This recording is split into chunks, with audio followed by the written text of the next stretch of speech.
Hey, Derek.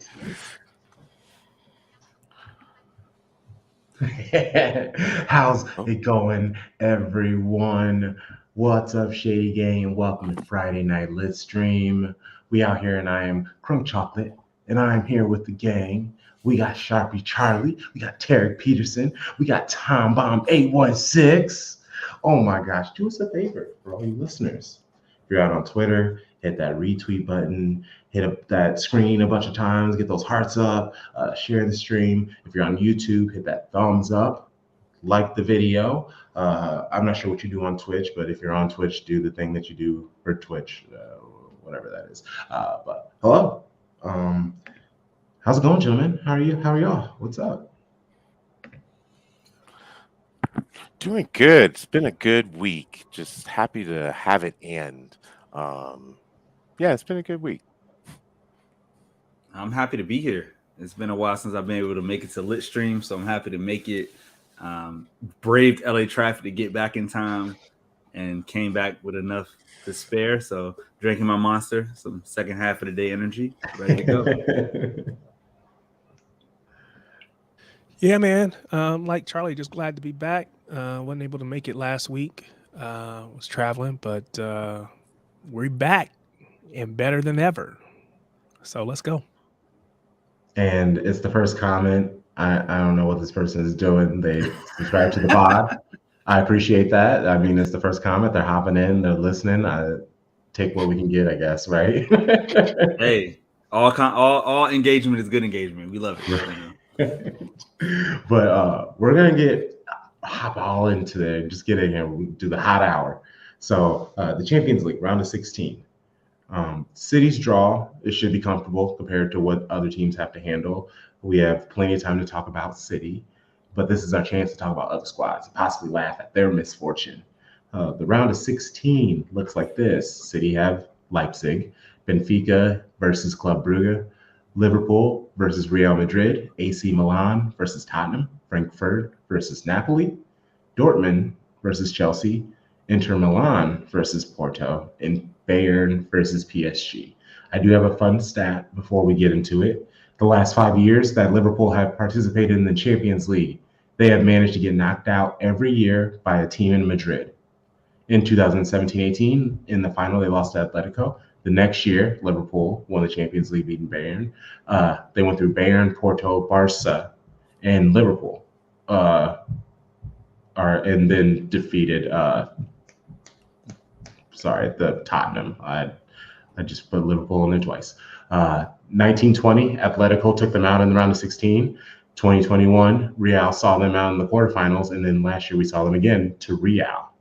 So Liverpool, I know them losing wouldn't be an upset, and I would personally not be upset with them being out of a cup competition. But what do you guys feel is the most intriguing match? Let's start with Sharvik.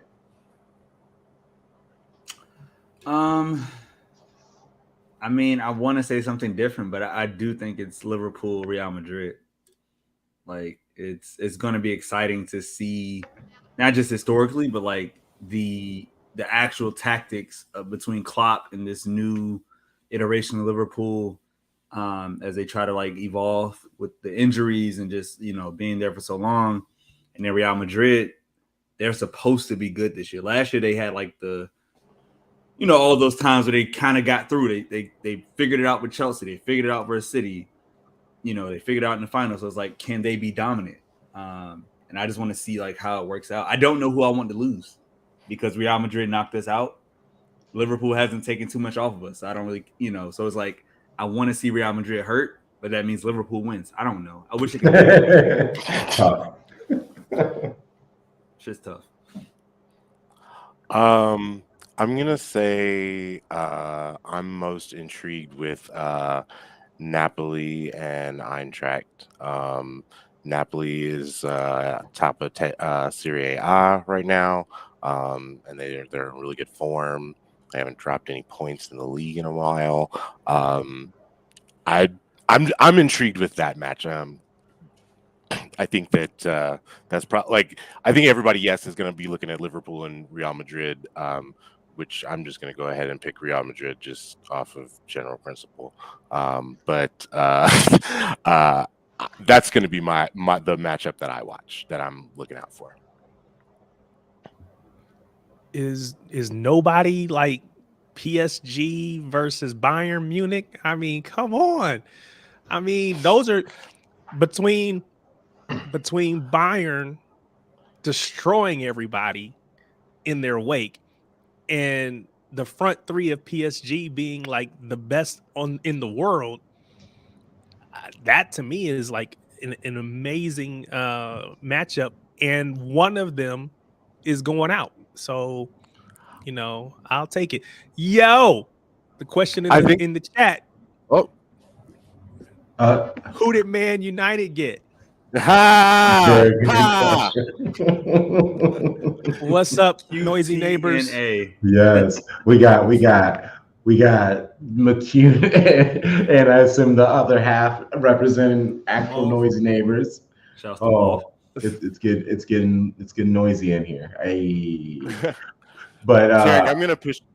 Tarek, I was gonna push back on you because I don't. I think I was excited for that matchup until I knew that Alphonso Davies was hurt. Like I think that changes Bayern a little bit, and that's why I'm gonna give it to PSG. What I will say is this: but how hurt is he? There's time for him to be back for the World Cup, right? Yeah, I think it's just that's my point. How hurt is he? Because I mean, maybe he doesn't go to the World Cup for Canada, but he's got a million weeks to recover. Again, I don't know what his injury is because I didn't even know he was hurt. So there you go. But to me, 3 months. See, I want to see a strong team go out. Because again, the more strong teams that go out, the less we have to, the better our path to the Champions League final gets. So yes, I want to see one of those two teams go out. Thankfully, that's going to be the case. And I'm sick of playing Liverpool, so I actually hope they go out. I'm just tired of playing, and we play them too much. I'll take my chances with Real Madrid. I think after last year, I'll take my chances. That won't. Lightning can't strike twice. Isn't that what the rules say?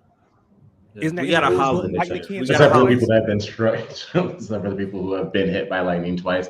Well, we're gonna bring on our guests, and they will let us know. Hopefully, they also aren't just like Real and Liverpool. So no pressure. We are bringing on Citizen Duck and Brad Baker. How's it going, gentlemen? Hey, guys. Doing great. Brad on camera. What up, Brad? Brad on camera. You got it to work. Come through in the clutch. There you go. He's not a practice time. He's not a practice time player. He's a game player. Game time. Hey, once the lights were on. But Brad, what do you think out of the Sweet 16? Here goes American brain again. Out of the round of 16, what matchup looks best to you? You talked about the two main ones: Real Madrid, Liverpool. That's where my eye goes first. PSG or Bayern. I think that's the one that most intrigues me. That's heavyweight stuff right there. It's Mike Tyson. Bayern is the only team that's won every match in their group stage. They've been formidable. But think what Messi's been doing lately. Think about Mbappe. I mean, he's fire emoji right now. So I take PSG over them at this point in time, and that's the most intriguing matchup to me. What about you, Doug? Yeah, I mean, I tend to agree with both Tariq and Brad. PSG and Bayern is a great matchup. I do. I'm interested in AC Milan and Tottenham as well, because things at Tottenham are a little weird. So, do we get that really good early season Tottenham look, right? AC Milan always a big club, always a danger in this tournament. So it's going to be interesting to see that one. And it is good to see both of the Milans back in it, and they stand a chance. It's just kind of not like, oh, here's those badges I recognize. They actually stand up for some trouble. But we got some heckling. Duckman, Brad Baker. What is this guy? A cook or something? So that's our first question of the pod. And then naturally, Duckman for fake. They're chaos merchants. They're bringing the insanity. I love it. The family. But the Milan Spurs matchup, that's actually one I have on upset alert. If it is an upset for the Spurs to get beat, I actually see Spurs going down in this one. I really do. Milan had been at the top of the Serie A table for a while, like until they lost a couple of weeks ago. So I don't like. Their form is so much better than Tottenham's. Like I don't see how Tottenham could be favored in that match, other than to say like, oh, well, they play in the Premier League. Like no. A lot of what happens. Oh, go ahead, Charlie. Go ahead. I was gonna say the hardest thing about all this is that we have 3 months, and everything can change in 3 months. You know, like that really sucks because I'm thinking like, oh, if Sonny comes back for Spurs and everybody has the January transfer window. And so it's like current form, what's going to happen in 12 weeks is tough. But what are you going to say, Duck? I'm sorry. Well, I almost really right along the same lines. Some big name is going to get hurt in this World Cup. Right? Happens almost every year. Big time. Right? Yeah.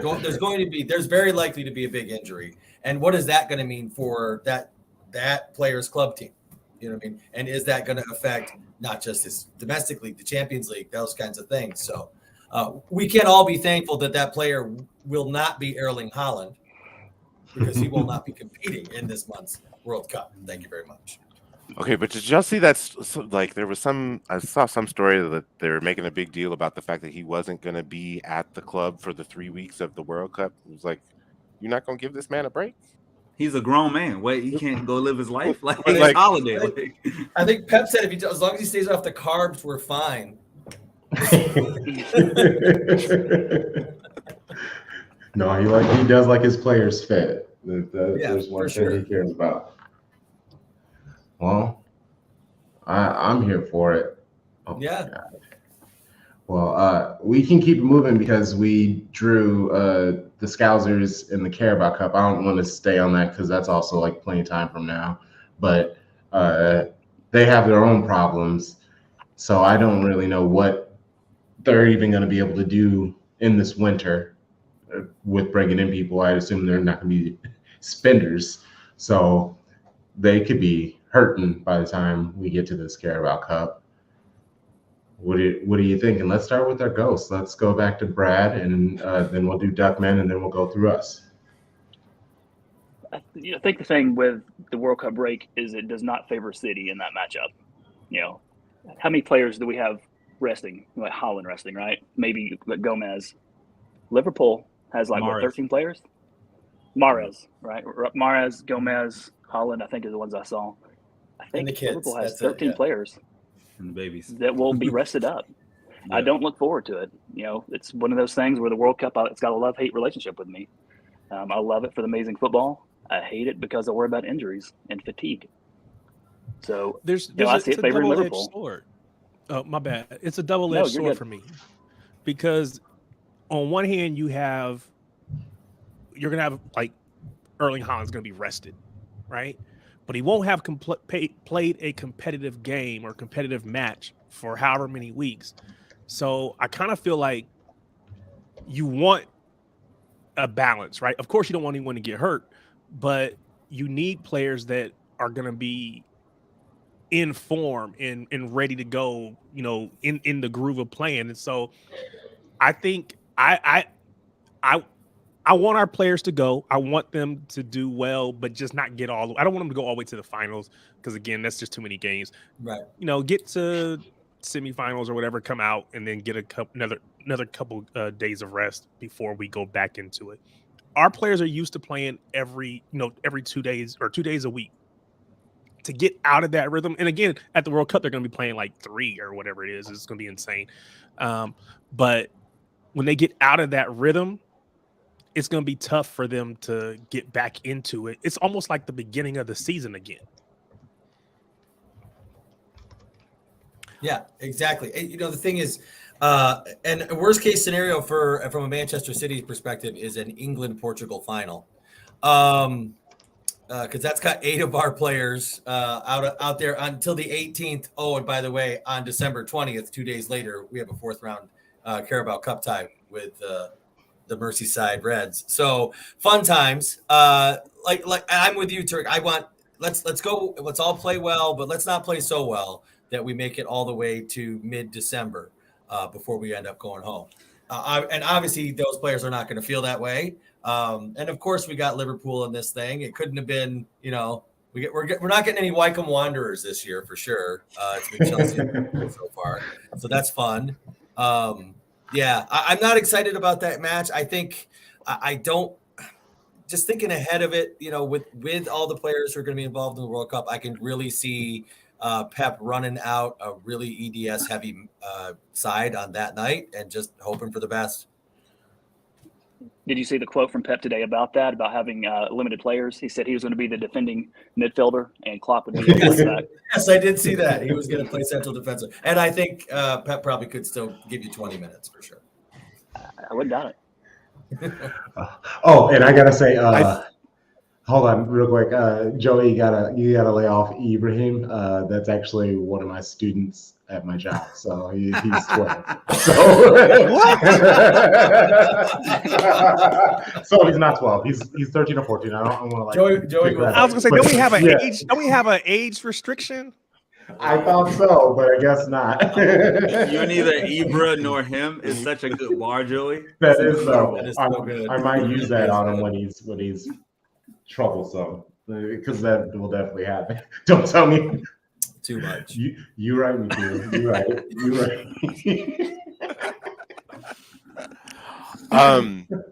I think it's based off of the way that Pep made the substitutions that he did against Chelsea. I think it was really, really important for Pep to win this match, to play another match. Now, maybe the draw was not necessarily who he wanted, but I think that he knew that. I think he mastermind knew like what the players were going to go through at the World Cup, as far as like who was going to be advancing, and like he still wanted that game to be played because he wanted to make sure that he knows all of those other managers across the world, they're not playing Pep style of ball. Like, and he wants to make sure that they get a match in that, excuse me, that they can play Pep style of ball, and then go from there. When they're playing Pep style of ball, like it doesn't, like the good news for Pep, well, in his mind is it's not a league match. So like that's a match that maybe you could drop. Like, yeah, it's a cup competition, but it's not necessarily the FA Cup.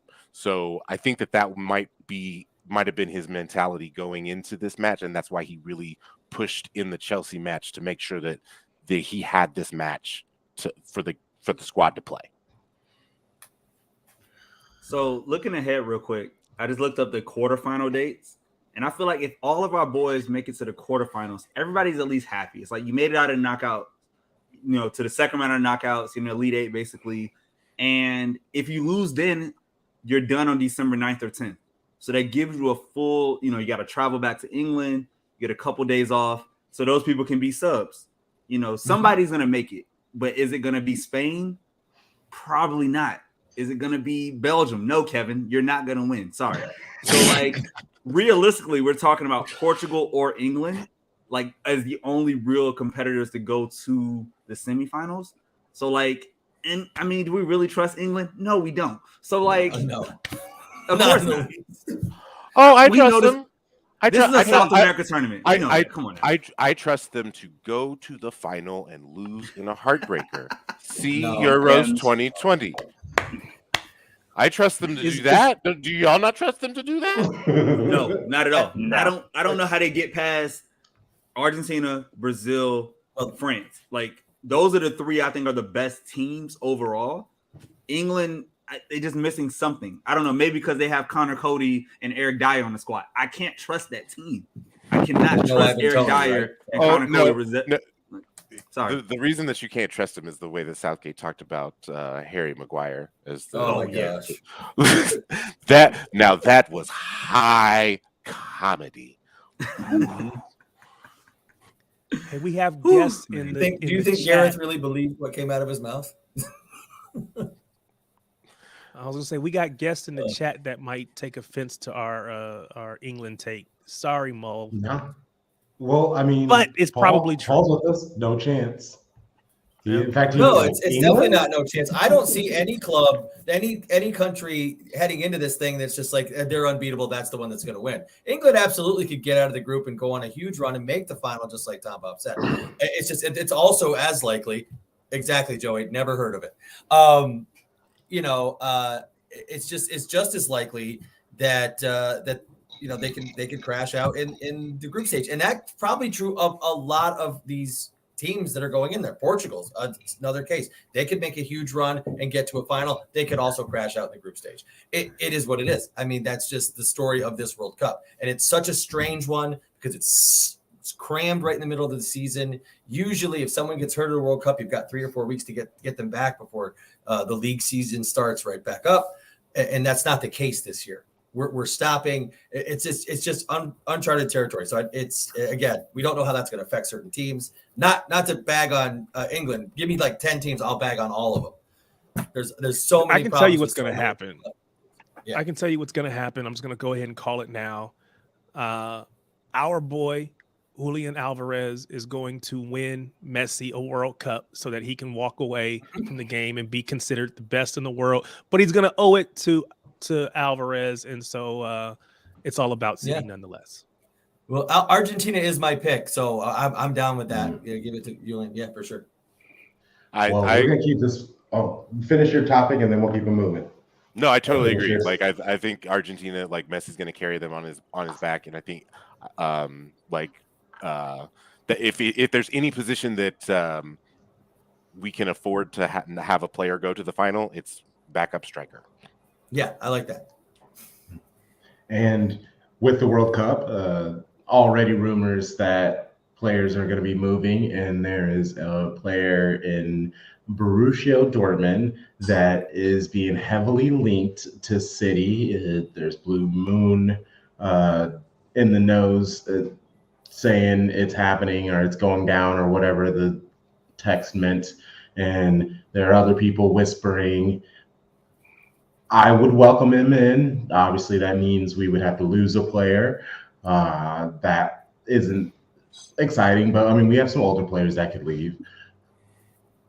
Are you pro? Are you against this player? Do you think he's overrated? What are you saying? Who are you talking about, man? I don't know. Like, just say the word. Jude Bellingham. Jude Bellingham. Okay. I'm like, who does he? What is he I, doing? I started with that. I have heard of him. I have heard that he is good at the. It was like this player. I'm like, are you talking about Turgan Hazard? Who are you talking about? I don't know.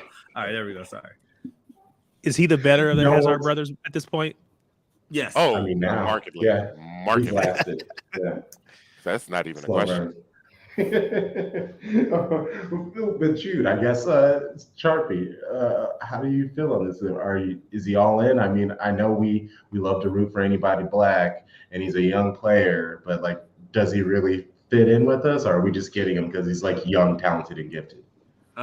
If you tell me that I can take Bernardo Silva, love him, little 5'7" Bernardo, and turn him into Jude Bellingham, I'm taking that every day, twice a day. Like, just please, by all means, like Barca, because Bernardo's not going to leave in January because he's not going to go play in the Europa League. I think that's what it's called. I don't know. Haven't been there, but he's not going to go play there. Never heard of her. And so I don't know her. And then, so in the summer, we make that swap. Yes, please. He's an 8. He fits right in. He can do anything in the midfield. Normal. I'm sorry, Joey. Normal 5'7". Yes, very normal 5'7". Extremely normal. Okay, so I agree with your point, but I don't agree with the player to swap out. I actually like looking at his play style. I think his play style is actually more comparable to Gundo's play style.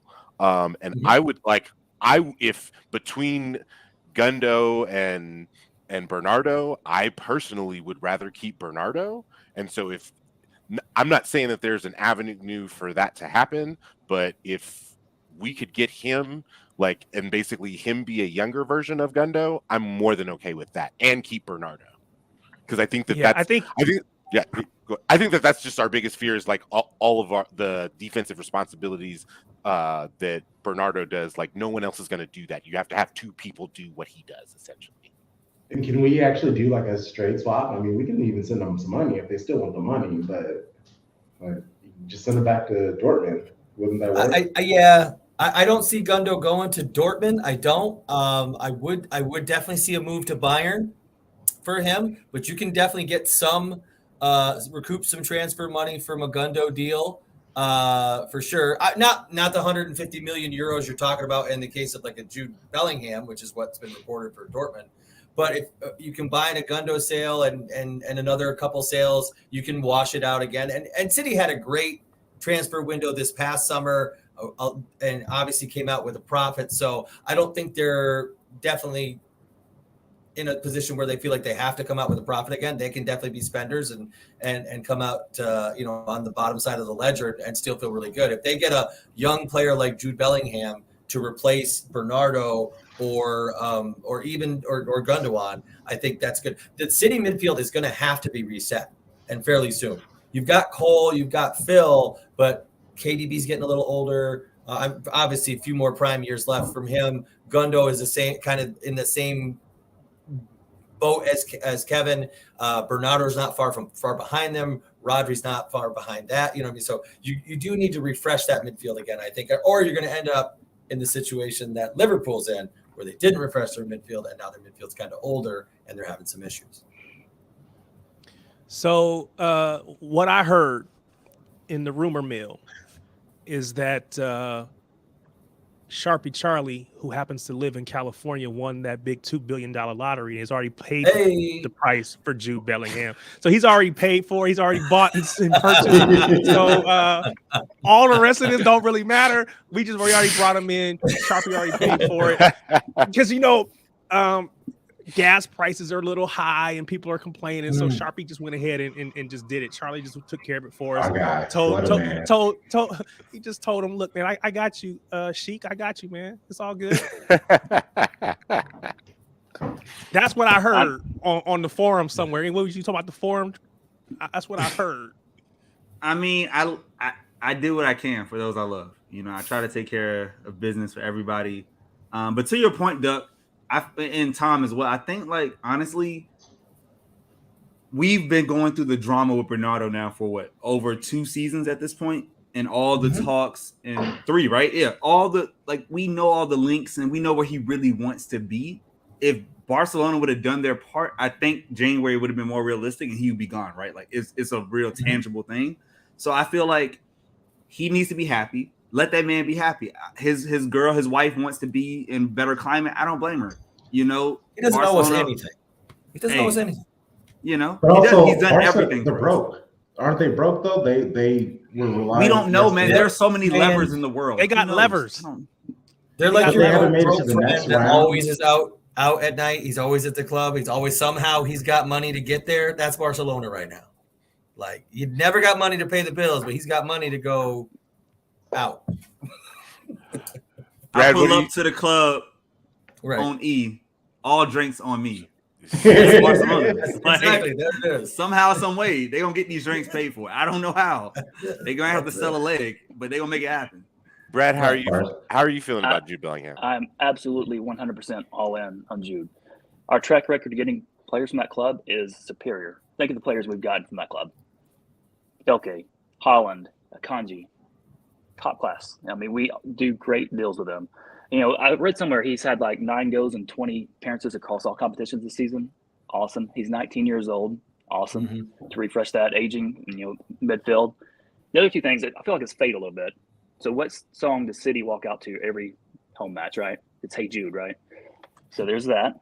And also, do you know what his middle name is? It's Victor. He was born to win. So bring him on. Right. Come on home. I'm just gonna snap. I feel like that's like the correct way to react to that. To anybody, is there a price that's too high for you? Because I'm willing. I told months ago, I said 150. I don't care. Like I think No. he is worth it as what he does. What's the number? Is it too much? And Is it- I don't think it's skill too much. level, yeah, his skill level, his age, I would go 150. I don't know. And here's the thing, but what if he goes out here and he has a really nice World Cup? Like he announces himself on the World Cup stage. That could push it to 200. I mean, Okay. if England wins, it's going to be because of him. He's going to be the reason. I agree with that. So this is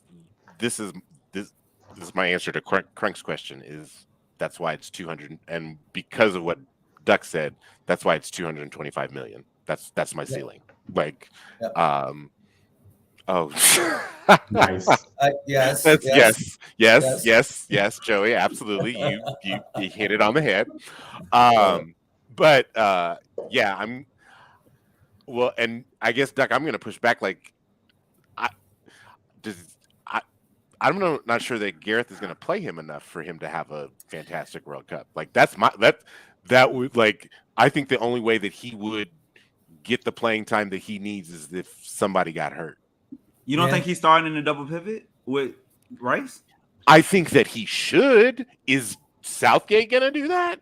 I don't know. You think it's Hendo? Is it guys Henderson? named Gareth who manage clubs? Oh, yes. Yes. Anybody named Gareth that manages clubs is a big no for me. Just no. Absolutely not. Out that. So, but 225. Yeah. Yeah, and it needs to be paid. And yes, the fee is going to be a lot, but it's one of those things. If we get him, that's another young, promising player that we keep from other players. So I feel like that also is a price worth paying. Because if he ends up at Liverpool, that could reinvigorate everything. If he ends up in Real, then same thing. In Real, then they have like some of the most talented young midfielders for football for the next upcoming who knows how long. So I feel like we have to get him, and if that means we have to spend entirely too much money and flex our stuff and have everyone just melt down on a whole other level, let's do it. Especially because we saved so much money on Haaland. So let's go hard. And you are going to get $240 million for Haaland in a couple years. It's coming. And the second Real Madrid can initiate that clause, they're going to do it. And guys, like, let's bring down Bayern Munich. Let's hurt them. We give Dortmund all that money. Now Bayern has real competition. I think this is a chestnut checker situation here. Like, let's just do it. Nobody else in England is gonna, like, he doesn't need to go to Liverpool. What are you doing there? They don't even have owners now. Don't go there. Right. I guess what to me is so, like, we're talking about like refreshing the midfield. Like, what's so exciting is like, if you can potentially have a midfield of, if you bring Bellingham in, like, say we're he signs a 4-year deal with us and then signs an extension 5 years from now, you could potentially have a midfield of Jude Bellingham, Romeo Lavia, if you bring him back from his buyback clause, and then Cole Palmer, and who knows, like, in 5 years, but the arrow on all three of those players is trending up. So that's a bet that I'd be willing to take. And Rodri's only 26. Like, he hasn't even hit his real prime yet as a CDM. Like, you know what? You're right, because like Rodri actually does have he has old man game, if that makes sense. Yes, he does. It's tucked in shirt, bro. He is Tarek out there on the pitch. He's got gym teacher vibes. Responsible. Big gym teacher energy, man. Yeah. He's making sure everybody's good.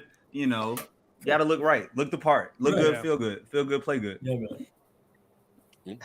Mm-hmm. I can't argue. I thought Derek was okay. Say something. Look. I can run to one end of the court, and then I'm gonna play defense, and then I'm gonna come back on the next. Give me a couple trips on one end first, and then I'm gonna come back. I gotta save my energy. I'm an old man. But yeah, the jersey, the way he wears his shirt. Oh yeah, absolutely. He got old man game. He probably got old man strength too. You probably just be knocking folks over. That's what's up. Well, I actually wanted to keep it moving and not even talk about the upcoming game because I just want to continue shitting on Liverpool and go to Brad Baker's topic of talking about what FSG may or may not be doing with Liverpool and what that could mean to Liverpool and I guess any competition for us in the Premier League. So I guess Brad, this is your topic. How about you start this off for us? Like, let us know what your thoughts in it is. Sort of scary as a City fan, to be honest with you, because it will not be the same if they change owners. I don't see it necessarily being worse for Liverpool. I'm interested to see what they do. Now, what I'm confident in is what the City owners and management group has done. The City group is the gold standard.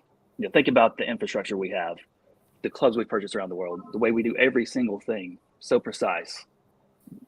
The way we, evaluate talent, the money we spend, the value we bring back. I don't think that can be replicated easily. We are the original.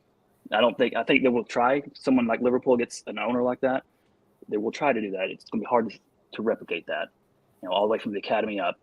The savvy moves all around. But I do think someone comes in and wants to spend some real money with Liverpool, it's going to be an arms race for the Premier League for years to come. And you have like Newcastle in the same situation. How many of these teams are just going to be outspending? Where the contract's going to be like in 5 years? I guess, like, as an American, the first thing that I thought of when that sports group sold Liverpool, or we're talking about selling Liverpool, was that, this Fenway group, they want to buy the Washington Commanders, like based off of everything that's going on in the NFL right now. I think that was my initial thought. I guess I never really thought about who could be like potential owners of them. I'm not concerned about like a big revival of their brand. Like I don't like, they're not doing it well enough like at lower levels to like make me feel like I'm confident in like in 5 years, like this is going to be competition. Like, because even if they're just like buying players to come in for their services, like they're still not like, it's all like the base of the team is not strong. Like you see the academy kids that we're bringing, like City brings in, you see the academy kids that we loan out and that they're getting playing time. Like Liverpool's just not in that situation right now. So like even if they do get like some, well, let's just call a spade, some sports washing country out there that like wants to buy the club, like I still don't think that that's going to be a legit threat to City, at least for another 10 years. I think it would take time, much like when City's initial investment came in, what was it, 2008 or whatever it was. I'm sorry if I got the date wrong, but when the Sheikh came in, he bought the club. It was a few years. Like there was obviously successes built, but just like to your point, Tom, it would take time for them to build that kind of thing. But that is what's lacking in Liverpool's setup right now, is that investment in the academy side of it. They don't put that kind of money. They will buy players. They want to put players on the field. They want to keep Anfield packed. They want to do all those kinds of things. But they don't, again, and it's a common criticism of American ownership groups, they don't have the academy mindset, right? They just don't have it. So if you get another, like there's, I can't remember his name now, there's a British billionaire who's he would like to buy Liverpool, right? I don't know that he's got the kind of money that someone like, Qatar, as they own PSG, or, the Sheikh and City Football Group with Man City. But if he's willing to invest and put the right people in charge of the academy and get players to come up through the academy, they could be a threat to be more consistently good. But to your point, it would take a significant amount of time for them to get there. Yeah. Question: Yeah. Is there any more oil money left over? Like, is all the oil money dried up now that Saudi Arabia has Newcastle and Qatar has PSG. Like anybody else? Are you asking because sure. you won the lottery?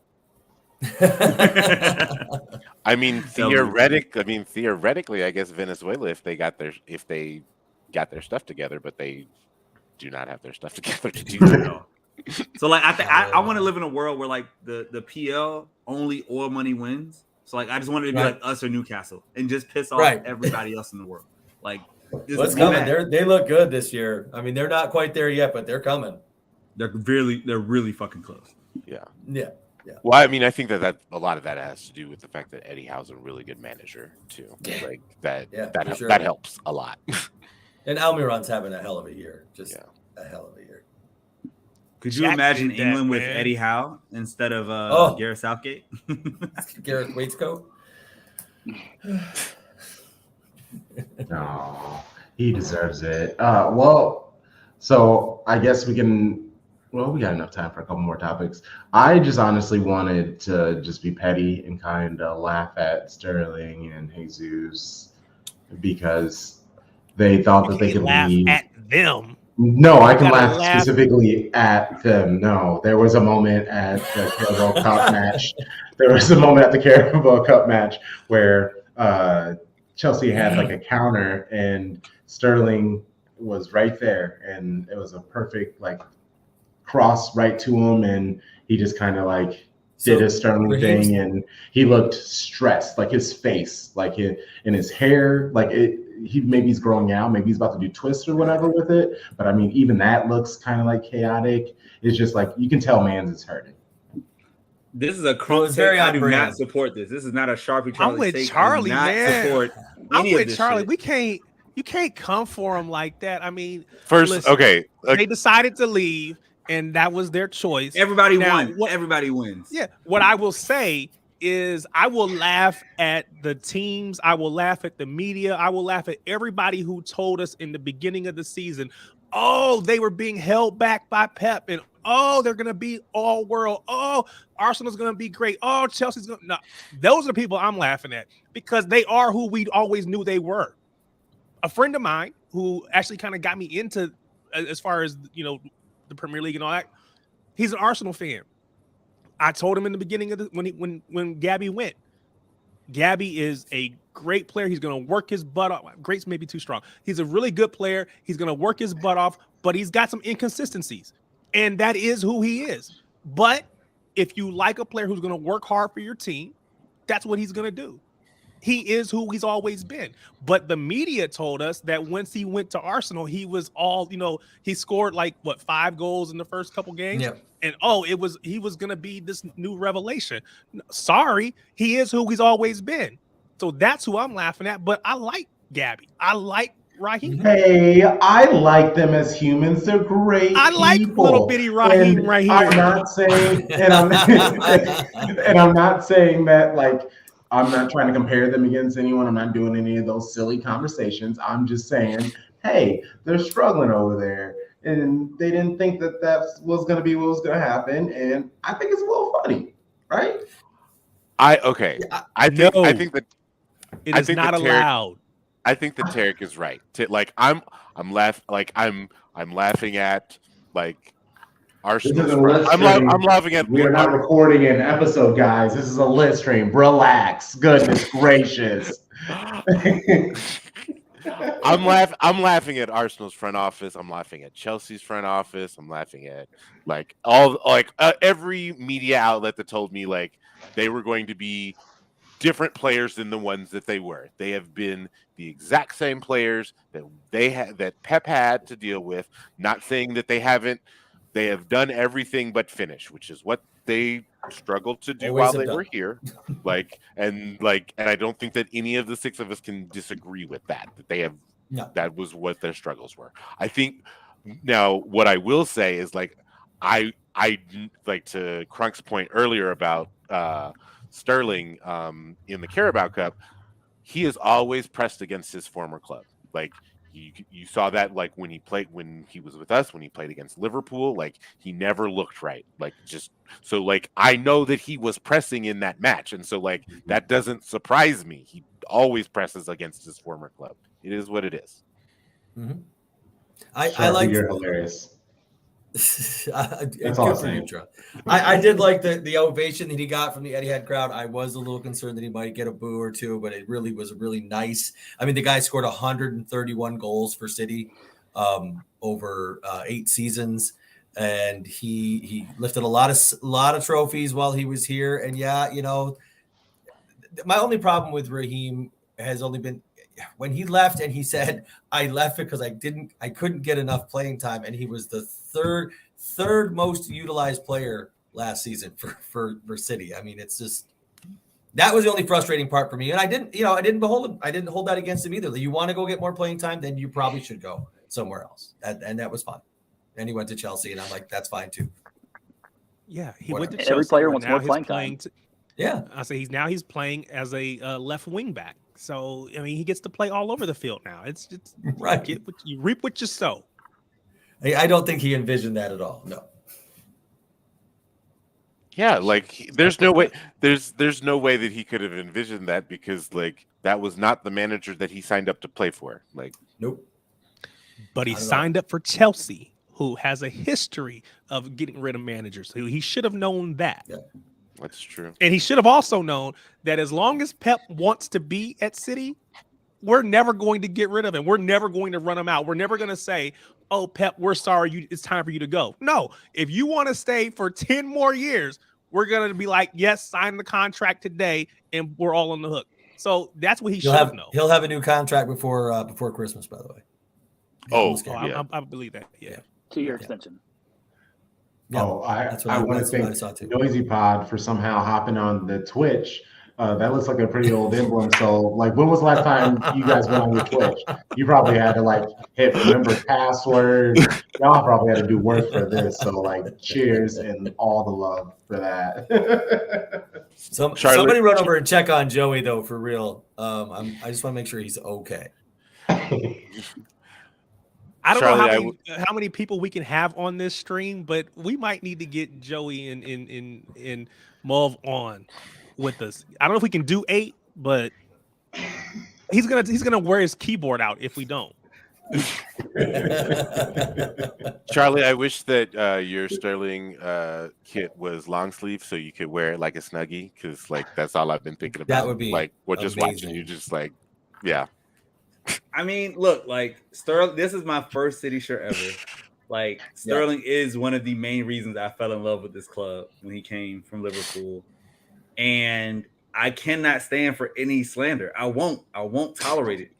That's why I really want to separate Crunk Chocolate from the rest of Shades of Blue. I am not a part of that. he said, nah, we ain't. Nah, bro.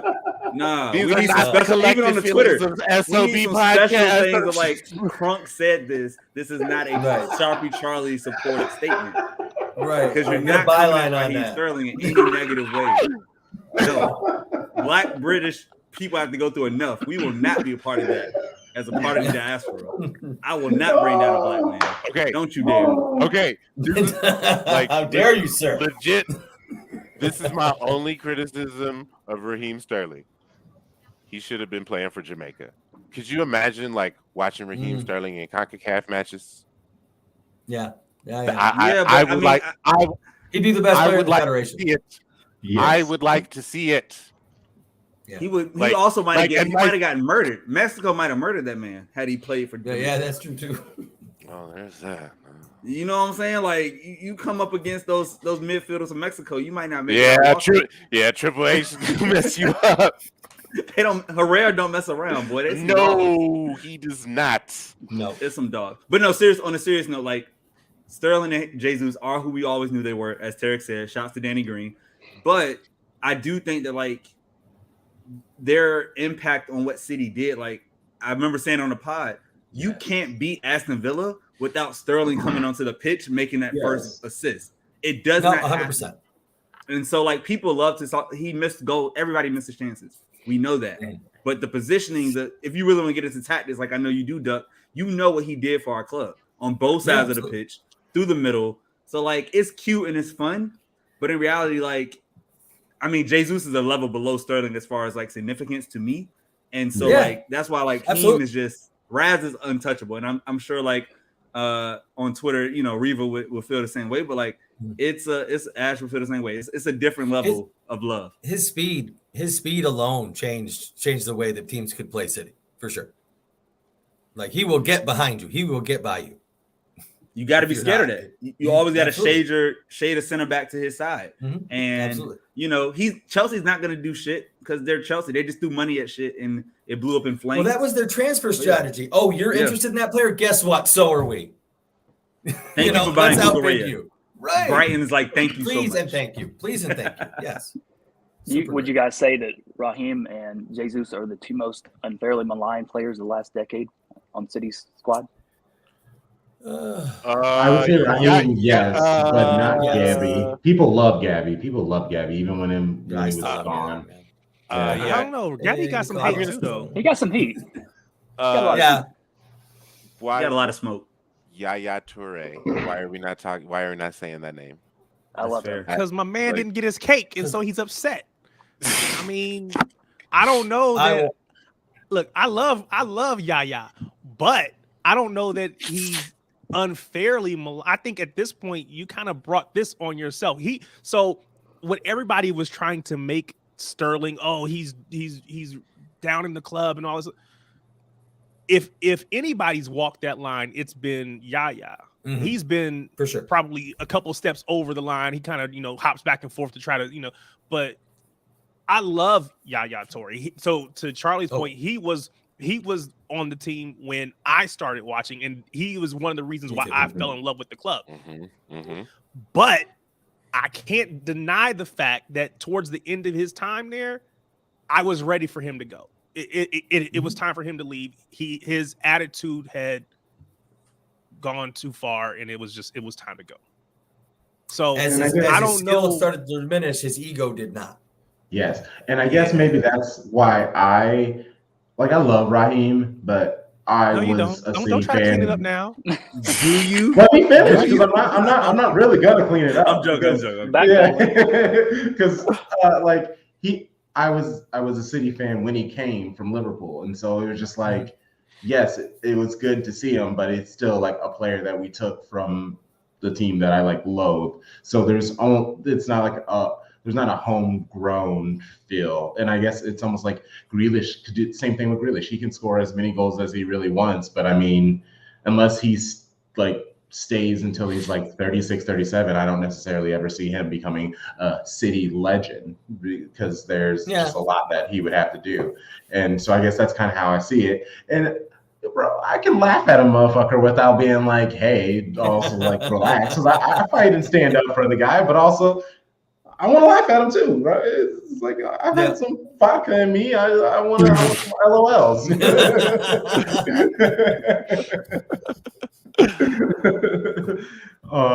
But Paul, about Yaya. Yaya was 2014 the best player in the league. 2 years later, his legs was gone, still not tarnished his rep like fake Ronaldo. That's true. Right.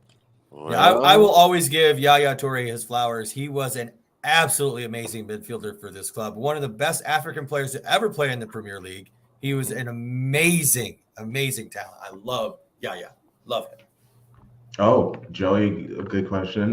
Before we head out, is Gundo a City legend? I mean, obviously the answer, it's easy to say yes because of what he did in the short time that he was here and that what one goal against player that he was. Yeah. So, I mean, it makes him a City legend, but I mean, if we then now have to start ranking City legends, he's there. He's at the bottom of it, I would feel. I mean, it doesn't diminish. I mean, we don't like the red team, but you can have legends that don't always be all-time great. You know what I'm saying?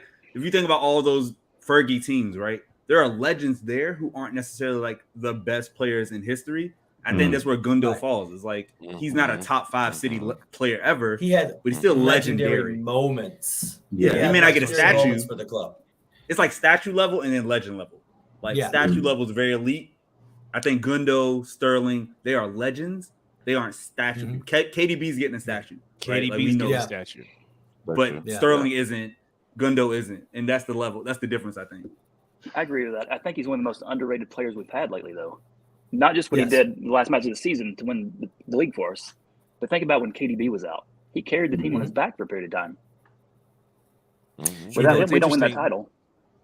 Oh yeah, absolutely. I think it's interesting because when you think about Gundo, when he came over, he had the back issues coming over from Dortmund, and I think there were a lot of people who were not big on that move just because of his track record, his history of back issues. So I think he had to win over some of the City fans at first. And now I think it's like, okay, this dude is great, whatever. But in the beginning, I think there were a lot of people who were like, why are we getting him? He's a crock. He's always hurt. He's this, that, and the other. And could not necessarily see what he could do on the field. Terry, who does They that didn't see remind you what of right Pep now? saw in Who is him that, Terry? too, right? Because Pep had played against Pep had managed against him in the Bundesliga, and he was the first guy that Pep was like, "Go sign me that guy. Mm-hmm. Go get him over here." So Pep believed in him. That's Calvin Phillips right now. Yeah, Same that's idea, Calvin Phillips same right now. mode. Like Yeah. it's going to be the same thing. He's only 26, turning 27 next month. He's gonna get healthy, and then we Yep. have 4 to 5 years of like prime midfield play. That Yeah. I think that's gonna be like the Gundo replacement in a way. I feel like he's the same Mo who can do both, defend, attack, and let Rodri sit deep. Yeah, he's also your Rodri yeah. insurance in case Rodri gets the same kind of bug that Bernardo got and wants to go back to Spain. Yeah. Well, I wonder what, like, I would have to think that, like, having tried out this double pivot, like, over the last, like, just calendar year, that Mhm. Pep would want to see a double pivot of Calvin Phillips and Rodri just to see what Yeah. it looks like. Yeah. I think Definitely that's coming in the don't knockout discount stages. That's coming Yeah. for sure. It has to happen. Like, yes, you're right. It has to happen, or the acquisition of the player didn't make sense. Right. All right. Well, this is a hot little lit stream. I'm proud of everybody. I want to thank our guests, Citizen Duck and Brad Baker, for coming on. As always, thank you very He much. didn't have his mirror camera. So we're gonna start with Brad. Let people know how they can get a hold of you, how they can follow you. Literally, the only social media I have is Twitter. So at Brad Baker 42, look me up. Follow all City fans. I'm pretty interactive, and look forward to interacting with everybody here. Citizen Duck. Yep. So you can follow me at Duckman for Real on Twitter, and you can find everything that I write on Bitter and Blue. So that's bitterandblue.sbnation.com, where we do big things all the time. Let's go, Tarek. It's on the screen at Tarek Peterson on Twitter, at least as long as it's still alive. We'll That's Right. see. exactly what I was going to say. But for part now, right there. But for now, that's where you can hit me up. I don't know where I'm gonna be next week, but for now, hit me up on Twitter at Tarek Peterson. Let's go. Back on the lit stream, I hope. Oh Oh, God. I'll be here, but I don't know what social media platform outside of Right. It literally just hit me, like, the possibility of not being able to live tweet a game, and, like, I'm real sad right now. But y'all can follow me on Twitter at TomBomb816.